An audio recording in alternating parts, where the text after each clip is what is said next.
네, 안녕하세요. 마감 클래스 이강무 전문가입니다. 자, 오늘 장 초반과 장 후반 때까지 지수의 움직임, 종목의 움직임이 상당히 건강했었는데요. 이것은 이 전반적으로 모든 업종군들에 대해서 하방 경직이 강했다라고 할 수 있을 것 같습니다. 자, 그동안에 시장에 공포감이 컸었던 미국과 중국의 무역 협상이 조금은 긍정적으로 진행되고 있다라는 평가인데요. 자, 이런 가운데 종목들의 움직임은 또 어땠는지 오늘 마감 클래스 내용 살펴보도록 하겠습니다. 자, 오늘 무엇보다도 가장 강했던 섹터는 조선업종이었습니다. 자, 그리고 전체적인 시장의 동향을 살펴봤을 때 이와 같이 그동안에 소외되었던 업종군들의 움직임이 강했다라는 거는 자, 모든 업종에 저가 매수세에 대한 부분들이 들어오고 있다라고 할 수 있겠는데요.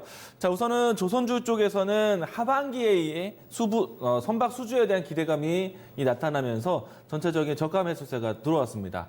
자, 그러면은 조선주들 하나씩 살펴보도록 할까요? 자, 우선 가장 먼저 시장의 모멘텀이 삼아 움직였던 거는 대우조선해양이었는데요. 자, 실적에 대한 어닝 기대감으로 해서 움직임이 나왔습니다. 우선은 낙폭 과대했던 모습에서 반등이 좀 크게 진행되었었고요. 그리고 이 대우조선해양뿐만 아니라 이 다른 이 한국조선해양 같은 경우에는요, 올해 하반기 지금 현재 진행되고 있는 이 짧은 시간에도 일단은 고부가가치에 대한 선박 수주를 따내면서 주가에 대한 반등을 이끌어냈습니다. 일단 대우조선해양, 한국조선해양뿐만 아니라 모든 조선업체들이 이제 하반기에 중동발 이 수주가 더 확대될 것으로 예상하고 있기 때문에 시장은 이제 저점을 찍었다라고 평가를 하고 있고요. 그렇다면은 앞으로 여러분들이 좀 더 관심 있게 보셔야 되는 섹터가 바로 이 삼성중공업입니다. 다른 조선조들 대비해서 이 삼성중공업이 올해 연초부터 해서 최근까지 이 수주 물량이 가장 많이 좀 진행된 부분들이 있었고요. 그리고 실적에 대한 부분들이 다른 이 조선주들 대비해서 턴어라운드를 먼저 했기 때문에 이 움직임이 나온다라면은 삼성중공업을 기점으로 해서 대응을 하자 이야기 드리도록 하겠습니다. 자, 우선은 이 조선주가 오늘 움직인 것이 강한 장대 양봉이 나오기도 했지만 가장 크게 역할이 되었던 거는 저가 매수세에 대한 포인트였습니다. 아무래도 최근에 와서는 IT, 자동차, 전기전자와 자동차, 전차 부대에만 집중이 되어 있었기 때문에 그 외적인 업종군들에 대해서는 시선이 집중되지가 않았었습니다. 그런데 시장 자체가 많이 흔들리는 가운데 이제 소외되었던 업종들까지 이렇게 반등을 크게 했다는 거는요. 이제는 모든 업종에 움직임이 들어갈 수 있도록 업종 순환매, 저가 매수세에 대한 기대감이 커진다는 얘기입니다. 그렇기 때문에 이제 다음 섹터를 예상해 본다라면은 기계, 철강 업종군들에 대한 털어라운드 뉴스가 나온다라면은 시장에 대한 전체적인 기후가 떨어지기보다는 하방 경직성, 그러니까 저가 매수세에 대한 관점으로 이어질 것이다. 그렇기 때문에 시장에 대한 떨어지는 걱정이 줄어든다. 그러면 시장이 저점을 완벽하게 찾았다라는 이런 평가도 여러분들이 기대해 보시면 좋을 것 같습니다. 자, 오늘은 조선주의 움직임이 나왔는데요. 여기서 조금 더 조선주에 대해서 이야기를 드린다면은 예상보다는 조선주에 대한 이 저가 매수세가 좀 들어왔습니다. 시장이 완벽하게 시황적으로 안정을 취한 상태가 아니었기 때문에 조선주에게 먼저 들어왔다라는 거는 우선은 조선주가 턴어라운드일 수 있는 모멘텀이 강했어야 되는데 그런 모멘텀은 예측성의 이 모멘텀이 불어왔습니다. 그러니까 단순하게 저가 매수가 들어왔다는 거죠. 그래서 오늘 자리에서 추가적인 상승으로 이끌기보다는 일단 전체적으로 모든 종목들이 장대 양봉이 하단에서 나왔기 때문에 일단 1차적으로는 저점을 확인했구나라는 포인트로 접근하시는 게 좋을 것 같고요. 조선주에 대한 접근은요, 본격적으로 수주가 딴에 뜰 때, 이때 보시는 게 좋겠고, 가장 중요한 거는 수주 발주에 대한 이야기들은 대체로 이 유가와 밀접하게 움직임이 나오는데, 유가에 대한 위치가 지금 현재 54달러입니다. 60선 지수 위로 올라왔을 때 본격적인 매수가 진행될 것이다 라고 보시면 좋을 것 같습니다. 일단은 오늘은 기술적 반등에 의해서 좀 보시는 게 좋을 것 같고요. 다만 시장에 대한 긍정적인 시각이 나타나고 있다라고 지수에 대한 자신감으로 보시는 게 좋을 것 같습니다. 자, 두 번째 주제를 보도록 하죠. 자, 오늘 또 강한 장대 양봉이 나왔던 섹터가 바로 항공주였습니다. 물론 이제 아시아나항공과 이 에어부산에 대한 주가가 상당히 강했었는데 내용은 여러분들도 아시겠지만은 이 강성무 펀드도 다시 한번 아시아나 인수전에 의사 표현을 하겠다라는 인수전 참여에 대한 이야기가 나오면서 강하게 연출렸습니다. 자, 이 뉴스를 좀 살펴보면요. 그동안에 사실 한진카 이대주주에 있었던 이 강성우 펀드가 목소리가 커진다는 거는 한진칼에 대한 경영권에 대한 방어가, 경영권에 대한 위치가 흔들린다는 얘기로 평가될 수 있기 때문에 어떻게 보면은 대한항공 그리고 이 한진칼 대한항공 그룹에 대한 전반적인 분위기도 우리가 예측을 해봐야 된다라고 보시면 좋을 것 같고요. 그렇게 된다라면은 대한항공도 주가에 대한 이 변동성도 예측해 볼 수 있을 것 같고요. 일단은 이와 같이 경영권 분쟁에 대한 이야기들, 경영권 위치에 대한 흔들림이 있다라면은 이 주가에는 어느 정도 기대감으로 움직임이 나올 수 있기 때문에 항공주에 대한 기대감 같이 보시면 좋을 것 같고요. 우선은 일단 오늘 포커스가 되었던 거는 아시아나항공에 대한 부분들인데요. 주가 한번 보도록 하겠습니다. 오늘 아시아나항공과 에어부산이 유난히 더 강했었는데요. 아시아나항공 보겠습니다. 자, 주가를 보시면은 아시아나항공이 장중에 이 25%대까지 움직임이 나왔었다가 상승폭을 좀 반납을 했었고요. 그리고 에어부산이 상당히 또 강했었습니다. 에어부산도 못지않게 강했었는데 상승폭에 대한 반납이 아시아나항공보다는 덜했었죠.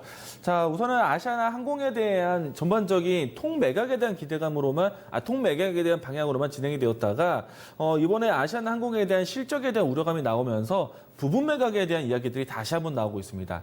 여기에 강성부 펀드 같은 경우에는 일단 매각에 대한 이야기들을 추진하는 쪽이기 때문에 어떻게 보면은 에어 부산 통매각보다는 그러니까 에어 아시아나 항공에 대한 통합보다는 부분 매각에 대한 이야기들이 좀 더 거론될 수 있겠는데 부분 매각에 대해 된다라면은 가장 대표적으로 최선호주는 에어부산이 될 것이다. 왜냐하면은 다른 그룹사에서 가장 이 눈독을 들이고 있는 이 항공 라인이 에어부산 쪽이기 때문에 여러분들이 만약에 부분 매각에 대한 이슈가 더 커진다라면은 아시아나 항공보다는 에어부산에 대한 주가 흐름을 먼저 보자라고 정리를 해드리도록 하겠습니다. 자, 세 번째 내용도 보도록 하겠는데요. 최근에 와서 지수가 많이 하락한 만큼 종목들의 하락도 상당히 컸습니다. 자, 그러는 가운데 일단 테마적인 흐름들이 좀 또 이 부각이 나타나기도 하는데요. 자, 우선 오늘 장에서 또 테마적인 종목들 본다라면은 수산주에 대한 움직임이 좀 상당히 강했었습니다. 자, 일본의 원전 오염수에 대한 부분들이 방류 가능성이 나타나면서 아무래도 오염수 방류가 된다라면은 이 수산물에 대한 걱정이 커질 것이고요. 그러면 일본에 대한 수산물에 대한 수입에 대한 절차가 또 강화될 수 있기 때문에 오늘 국내 수산주에 대한 움직임이 상당히 강했습니다. 자, 그런 상태로 나타냈었고요. 그리고 또 한 가지 장이 마감할 때쯤에 일본의 이 가공식품들에 대한 방사선 검출이 되었습니다. 자, 이 때문에 일본 가공식품에 대한 수입도 상당히 까다로워질 것으로 보고 있는데요. 그 말은 국내 가공식품에 대한 부분들이 반사익이 될 수 있다는 얘기입니다.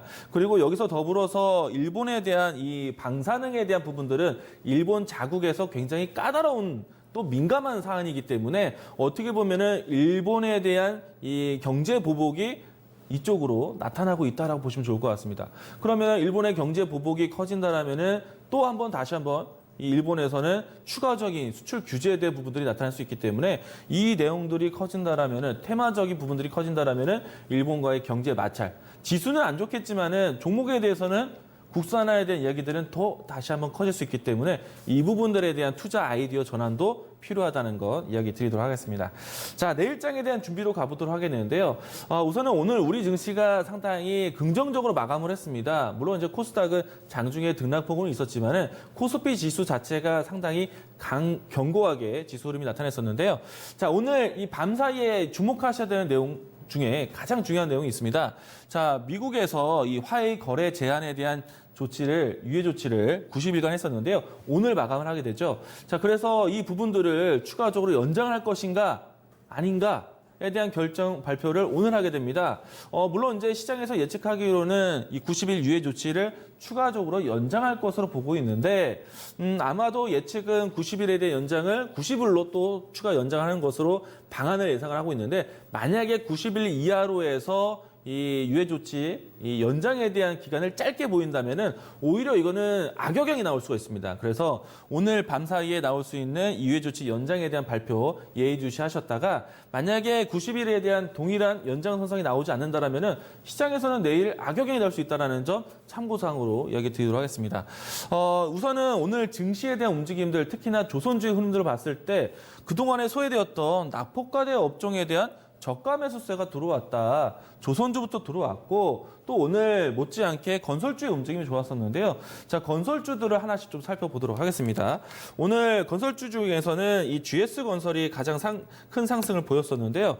자, 우선 건설주들은 조선주만큼의 주가 등락 변화는 나오진 않았습니다. 그런데 조선주가 움직이는 것처럼 동일하게 저점을 확인하는 과정에 있는데요. 우선은 대림산업, 이 GS건설, 또 이 현대건설, 또 HDC, 현대산업개발 이와 같은 종목들이 최근에 와서 브레이크를 잡아가는 과정이 있습니다. 특히나 이 GS건설에 대한 수급 추이를 보게 될 건데요. 자, 보시면은 최근에 와서는 이 외국인의 순매수세가 4일 연속 진행되고 있습니다. 이거는 어떻게 보면은 주요 주체였던 외국인이 돌아오고 있다. 저점을 찾아가고 있다라고 보시면 좋을 것 같은데, 자, 오늘은 조선주였다면은 내일은 건설주에 대한 관심도 우리가 기대해보자. 자, 만약에 건설주처럼 이 수급에 대한 추이가 나타난다면요, 다음 산업, 기계라든가 철강도 외국인이 들어온 시점에 맞춰서 저가 매수세를 동참하면 된다. 라고 보시면 될 것 같습니다.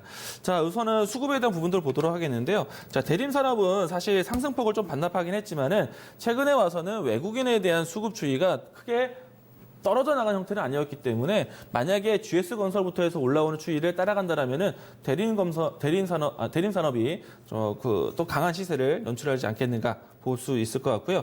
자, 현대건설도 다시 한번 외국인이 찾아오는 시그널이 나오고 있는데 GS건설이 가장 먼저 신호탄을 날 것 같고요. 현대건설도 그와 같은 흐름들이 따라오는지 보시면 좋을 것 같습니다. 자, 우선은 오늘은 조선주, 내일은 건설주에 대한 관심 이어가자라는 의견 드리도록 하겠고요. 자, 마지막 또 내용 보도록 하겠습니다. 자, 우선 마지막 보도록 하죠. NHN이 오늘 뉴스가 나왔는데요. 이 대규모로 자사주 취득에 대한 결정이 나왔습니다. 이로 인해서 주가가 반등이 연출되었는데요. NHN 차트 하나 보도록 하죠. 자, NHN과 같이 그동안에 낙폭과되었던 종목들에 대해서 자사주 매입 뉴스가 있게 되면요. 사실 이 기술적인 차트 위치에서 브레이크를 잡아가는 과정이 나타납니다. 오늘 NHN 같은 경우에는 장중에 상승폭을 좀 반납하긴 했지만은 마감 상승 했을 때 3.5% 마감을 했거든요. 자, 이마트도 보도록 하겠습니다. 최근에 이 자사주 편입에 대한 이야기들이 나오고 난 다음에 양봉이 연출되면서 거래량이 나오고 있기 때문에 이 낙폭과되었던 종목들에 대해서 자사주 매입하는 기업들 한 번씩 저가 매수세에 대한 부분들 살펴보자. 지금은요, 지수 기술적 반등이 나오고 난 다음에 저가 매수세에 대한 부분들이 나타나고 있어요. 그래서 자사주 매입과 같은 뉴스는 이 주주 가치에 대한 재고를 나타낼 수 있기 때문에 저가 매수세에 좀 더 탁월한 이 움직임이 나올 수 있다라고 보시면 좋을 것 같습니다. 자, 오늘 마감클래스 이렇게 정리하도록 하겠습니다.